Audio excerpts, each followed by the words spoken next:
Tachahou, perkenalkan nama aku Azari Utasabila dengan NPM 2. Perkenalkan, nama aku Ferus Asabila Suraya dengan NPM 3.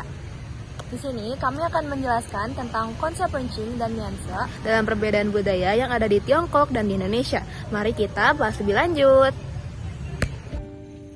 Nah, tahukah kamu saat kamu memberi hadiah kepada orang lain, kamu sedang menjaga martabat kamu di mata orang tersebut sekaligus menjalin hubungan yang baik. Tapi, tahukah kamu dalam budaya Tiongkok terdapat dua peran yang bermain di sini, yaitu konsep mianse dan rencing. Kedua hal ini sangat berpengaruh loh dalam kehidupan masyarakat Tiongkok. Bahkan sebagian menerapkan kedua konsep ini dalam interaksi sosial, termasuk dalam mengirim dan menerima hadiah. Nah, lalu apa ya hubungannya dengan konsep mianse atau harga diri? Mianse secara harfiah berarti wajah, tetapi dalam konteks budaya Tiongkok artinya adalah harga diri, martabat, reputasi, atau diri sosial seorang di mata orang lain. Nah, mengapa ya mianse ini begitu penting di Tiongkok? Pepatah mengatakan, Ren Yao Lian Shu Yao Qi. Berarti manusia tidak dapat hidup tanpa wajah, bagaimana pohon tidak dapat hidup tanpa kulit kayu. Nah, konsep ini tuh mirip banget sama gagasan reputasi. Memberikan mianse berarti memberikan penghormatan kepada seseorang. Tetapi kalau sebaliknya, kalau kamu memberikan mianse kepada seseorang, kamu dianggap tidak memberikan penghormatan kepada mereka. Lalu, apa ya hubungannya dengan rencing atau membalas budi? Rencing sendiri adalah kewajiban moral untuk membalas budi atau kebaikan yang diterima dari orang lain. Nah, kedua konsep ini saling berkaitan erat dalam sebuah siklus timbal balik. Ketika seseorang memberi Anda hadiah atau memberi pertolongan, ia sedang memberi Anda mianse dan sekaligus menciptakan utang rencing. Anda pun diharapkan nih membalas rencing tersebut. Jika Anda berhasil membalasnya, Anda berhasil menjaga mianse Anda tetap baik dan hubungan pun akan berjalan normal. Namun, jika Anda tidak membalas budi, Anda dianggap mengabaikan rencing dan akibatnya mianse Anda pun runtuh. Anda bisa dibilang tidak memiliki harga diri ataupun tidak memiliki kesopanan.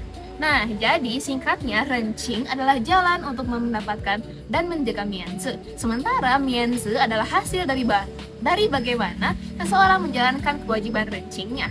Nah, baik dalam budaya Tiongkok maupun Indonesia, memberi hadiah atau bantuan memiliki fungsi sosial yang sama, yaitu menjaga hubungan baik dan mempererat relasi antar individu. Dalam kedua budaya ini, tindakan memberi hadiah juga dapat menjadi bentuk perhatian atau penghargaan terhadap orang lain. Lalu, apa ya perbedaannya dari kedua budaya tersebut? Perbedaannya terletak pada makna dan ekspektasi di balik tindakan tersebut. Dalam budaya Tiongkok, pemberian seringkali dikaitkan dengan mianse dan juga rencing. Karena kan dua konsep ini sangat berkaitan ya. Setiap pemberian dapat menciptakan utang rencing dan kewajiban moral untuk membalas di kemudian hari. Keseimbangan di timbal balik juga menjadi hal yang penting loh. Karena jika gagal dalam membalasnya dapat berdampak pada hilangnya mianse.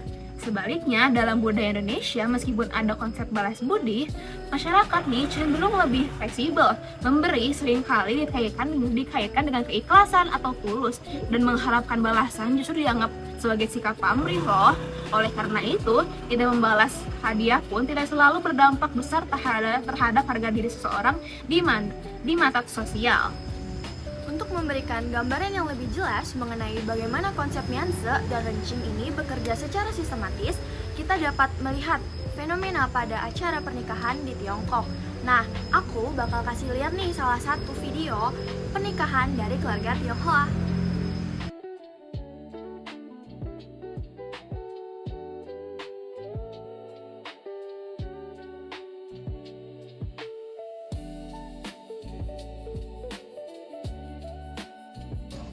Terlihat bahwa setiap amplop yang diberikan oleh tamu akan diberi nomor dan dicatat oleh pihak keluarga mempelai.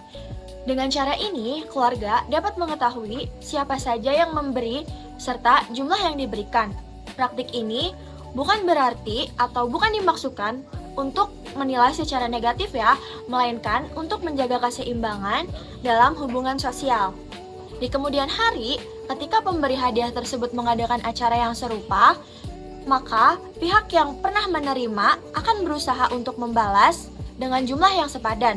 Hal ini menunjukkan bagaimana konsep ranching dijalankan secara nyata, sekaligus menjadi cara untuk mempertahankan Mianze bagi kedua belah pihak.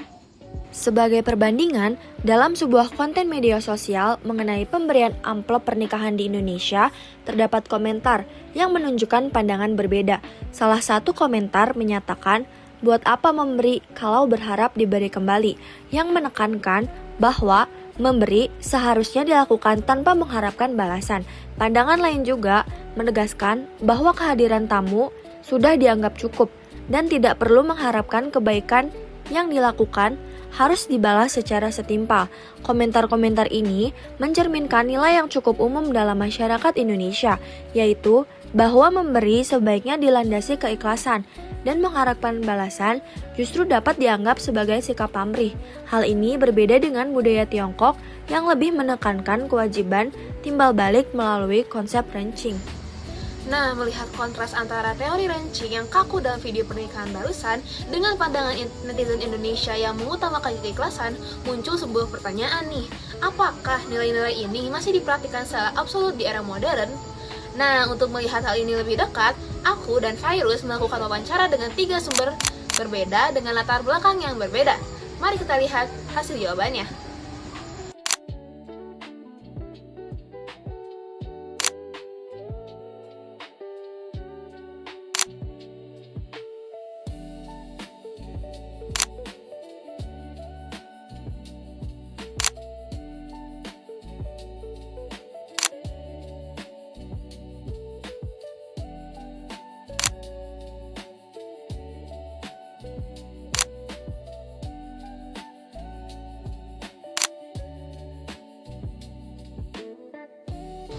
Nah, berdasarkan hasil wawancara dengan seorang mahasiswa asal Tiongkok yang sedang studi di Indonesia bernama Zahira, ditemukan bahwa ranching kini berubah nih dari kewajiban kaku menjadi sebuah pilihan situasional.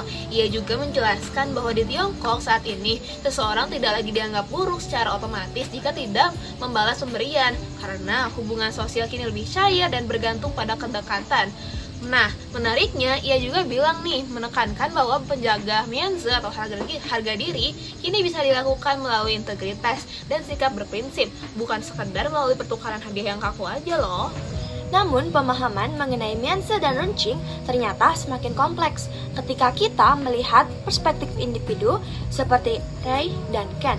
Meskipun narasumber yang berasal dari Tiongkok menyebutkan adanya fleksibilitas, Ray yang dari Indonesia justru merasa bahwa dalam kesehariannya, dorongan untuk membalas pemberian tetap kuat sebagai bentuk penghargaan personal.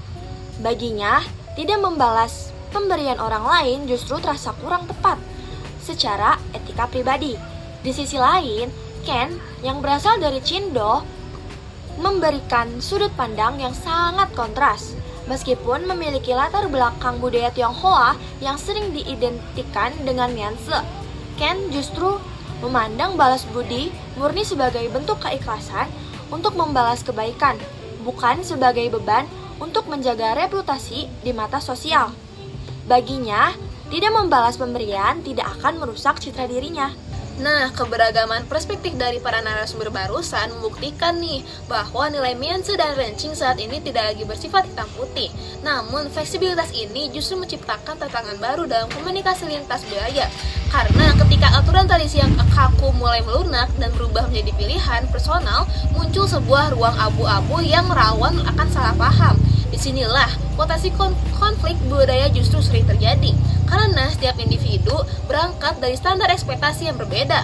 Misalnya, meskipun mahasiswa Tiongkok tadi bilang bahwa adanya fleksibilitas, seseorang dari budaya Tiongkok mungkin secara tidak sadar tetap memiliki standar minimal dalam menghargai muka atau Mianze.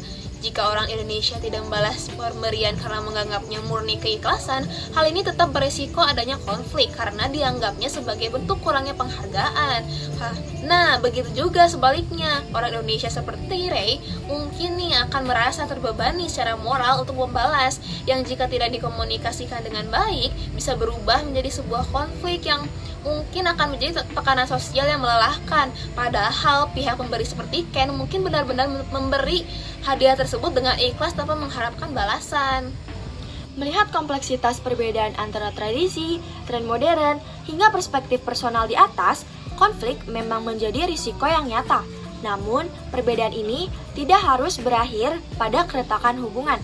Justru dengan adanya kesadaran akan ruang abu-abu ini, kita dapat membangun jembatan pemahaman yang lebih kokoh. Untuk mengatasi potensi konflik tersebut, diperlukan pendekatan yang lebih empatik melalui beberapa solusi komunikasi berikut.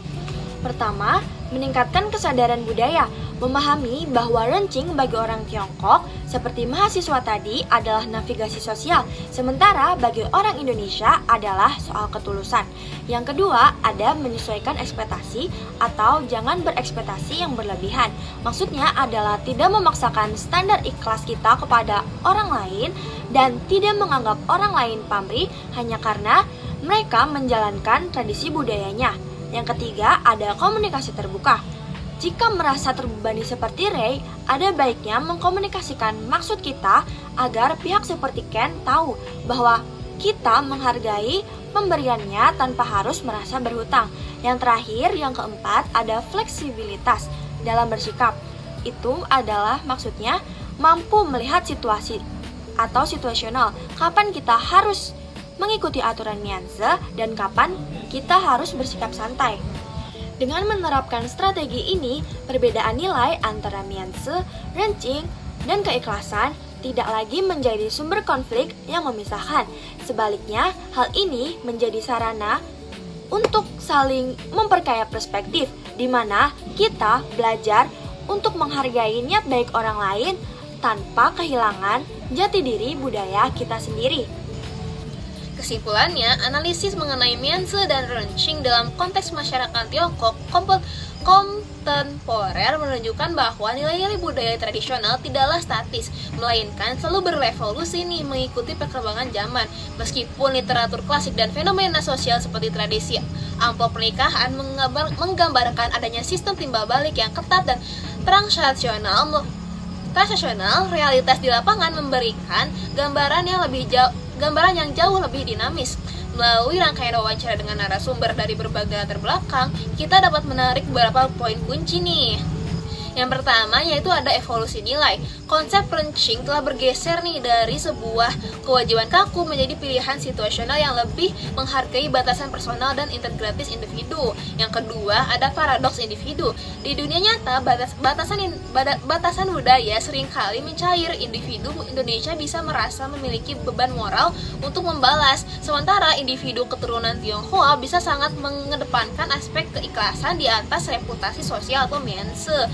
Yang ketiga yaitu pentingnya konteks. Perbedaan mendasar antara keikhlasan di Indonesia dan keseimbangan sosial di Tiongkok tetap menjadi titik rawan konflik jika tidak dibarengi dengan komunikasi yang terbuka. Pada akhirnya, memahami nuansa dan rencing bukan berarti kita harus terjebak dalam hitung-hitungan sosial yang rumit. Sebaliknya, pemahaman ini menjadi alat bagi kita untuk lebih peka terhadap cara orang lain menunjukkan rasa hormat dan terima kasih. Dengan kesadaran lintas budaya yang baik, perbedaan nilai ini tidak lagi menjadi halangan, melainkan menjadi jembatan untuk membangun hubungan antar individu yang lebih tulus, inklusif, dan harmonis di tengah dunia yang terus berubah. Terima kasih.